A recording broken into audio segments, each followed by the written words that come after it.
السلام علیکم، I am Sana vlog channel Pakistan سے۔ امید ہے آپ سب خیریت سے ہوں گے۔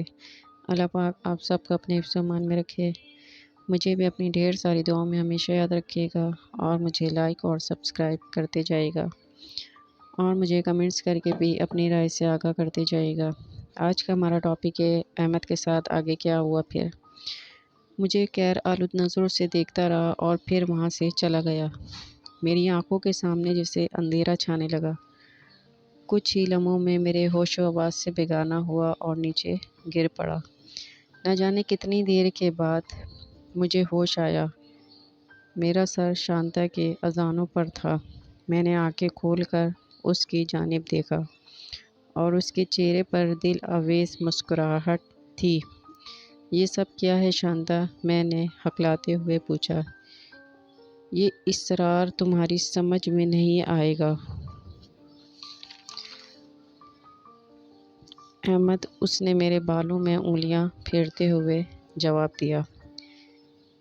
شاید میں ابھی تمہارے بارے میں، تمہاری اصلیت کے بارے میں کچھ نہیں جانتا۔ کیا میں ٹھیک کہہ رہا ہوں شانتا؟ میں نے پوچھا۔ اور اب وقت آ گیا ہے کہ میں تمہیں اپنے بارے میں سب کچھ بتا دوں، شانتا کہنے لگی۔ سنو احمد، میرا تعلق جنات کے ایک گروہ سے ہے جس کی میں سردار ہوں۔ تب کی شمال کی جانب جو 3 پہاڑیاں ہیں جن میں سالہ سال برف جمع رہتی ہے اور ان پہاڑیوں کے درمیان ایک سرسبز پہاڑی ہے، مجھے تکونی پہاڑی کہتے ہیں۔ اس پہاڑی کے ارد گرد ان 3 پہاڑیوں کی گفاؤں میں ہمارے گروہ کا بسیرا ہے۔ وہ برف پوش پہاڑیاں جہاں ہم ہزاروں سالوں سے رہتے چلے آ رہے ہیں۔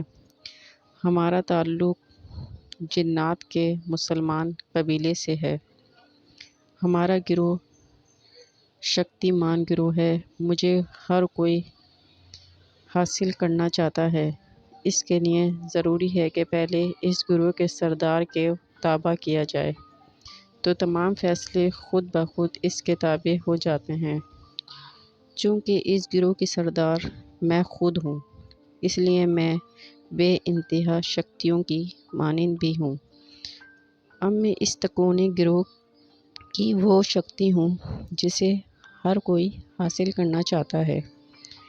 یہ کوشش بہت سالوں سے چلی آ رہی ہے۔ بہت بڑے بڑے پجاری، پنڈت، حامل جیسے حاصل کرنے کے لیے زندگی بھر عمل اور چاپ کرتے رہتے ہیں۔ زندگی کا ایک ایک لمحہ بڑی دشواریوں میں گزارتے ہیں۔ مجھے پانے کی حسرت دل میں لیے سنسار سے گزر جاتے ہیں۔ وہ کوئی آدھا راستہ بھی طے نہیں کر پاتے کہ جان سے بھسم ہو جاتے ہیں یا کوئی خوف سے مر جاتا ہے۔ یہ کہہ کر وہ خاموش ہو گئی، پلک جھپکے بغیر اس کی جانب دیکھ رہا تھا۔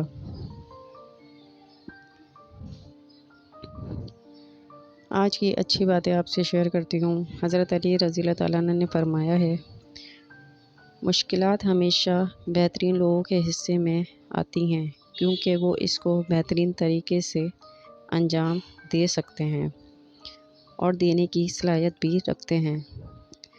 دکھ میں کبھی پچھتاوے کے آنسو نہیں بہاؤ۔ تم وہ خوش نصیب ہو جسے اللہ نے آزمائش کے قابل سمجھا ہے۔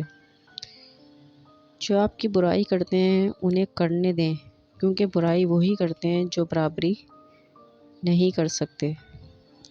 کبھی کبھی اپنے خلاف باتیں خاموشی سے سن لو اور جواب دینے کا حق وقت پر چھوڑ دو۔ زندگی میں بس اتنی دعا مانگ لو کہ کوئی گھر ماں کے بغیر نہ ہو اور کوئی ماں گھر کے بغیر نہ ہو۔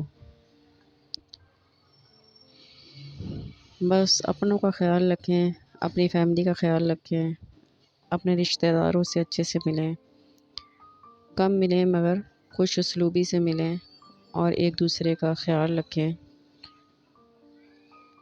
تھوڑا ٹائم ملے مگر دل سے ملیں۔ دل میں رنجشیں رکھ کے ملنے سے کوئی فائدہ نہیں، ایسے تعلق سے تو دوریاں ہی بہتر ہیں۔ اپنی فیملی کو ٹائم دیں اور اپنے گھر کو لے کر اچھے سے چلیں، کیونکہ زندگی میں صرف فیملی ہی آپ کے کام آئے گی آگے جا کے بھی، اور یہ سارے رشتے تو وقتی ہیں جو وقت سے ملیں گے اور ختم ہو جائیں گے۔ اپنے بچوں کو ٹائم دیں، اپنے شوہر کو ٹائم دیں، اور شوہر اپنی بیوی کو ٹائم دیں، اپنے ماں باپ کو ٹائم دیں، اور ایک بہترین اور ہیلدی لائف گزاریں۔ ملتی ہوں پھر کل آپ سے اسی کہانی کے ایک نئے ٹاپک کے ساتھ۔ اپنا بہت زیادہ خیال رکھیے گا، مجھے بھی دعاؤں میں یاد رکھیے گا۔ اللہ حافظ۔